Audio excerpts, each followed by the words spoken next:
Hello, my name is Melanie Ayres and I'm co-founder of Discovery in Action, an applied leadership development program. Over the years, we have developed a series of what we call leadership bites to support our clients. These are simple, often hand-drawn info visuals that describe different leadership concepts and tools, some that are ours and some that are by well-known authors. The leadership bite that I'd like to share with you today is how to apply Marshall Goldsmith's The Wheel of Change. The Wheel of Change is a model that was shared by Marshall Goldsmith in his book, Triggers. A link to this book is included below. It's a simple model that can help people to process the variety of options that they could consider when wanting to become better versions of themselves. Marshall illustrates the interchange of two dimensions we need to sort out before we become the person we want to be. Firstly, he describes the positive to negative axis, which tracks the elements that help us or hold us back. Then he shares the change to keep axis, which tracks the elements that we determine to keep or change in the future.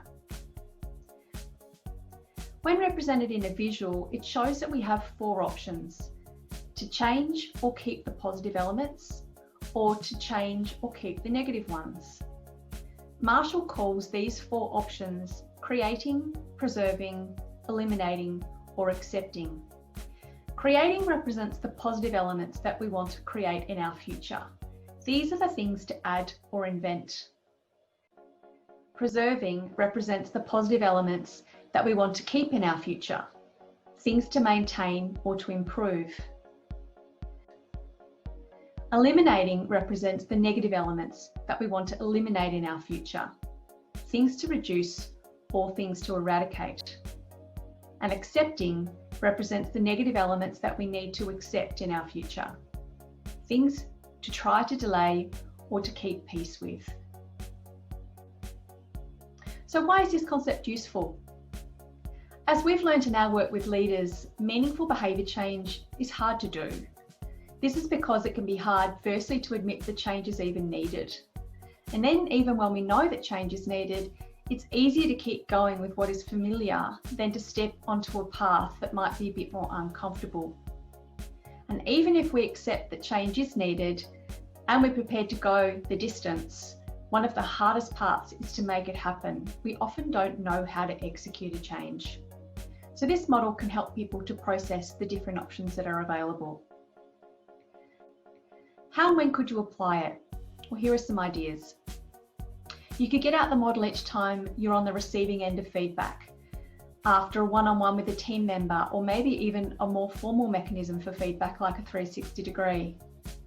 You could look at it before your quarterly catch up with your manager and identify some options for the next quarter. You could pull out the model the next time you feel your confidence has been a bit shaken. It's important to remember the things that are working just as much as the things that could be improved. In our program, when people complete their Discovery in Action consultation piece, it helps them to identify elements for their leadership action plan. And graduates of this program can sometimes get this out 6 to 12 months later after they've finished the program and see where they need to invest their leadership energy for the next 6 months. Some of you might also find it helpful when preparing your next 90 to 180 day plan. I hope you found that useful. Please feel free to download this leadership bite from our website, discoveryinaction.com.au, and share it with others. Most importantly though, please have a go at putting it into practice. As Marshall says, what we don't need is more leadership theory, we need more leadership practice. So have a go at turning your knowing into doing.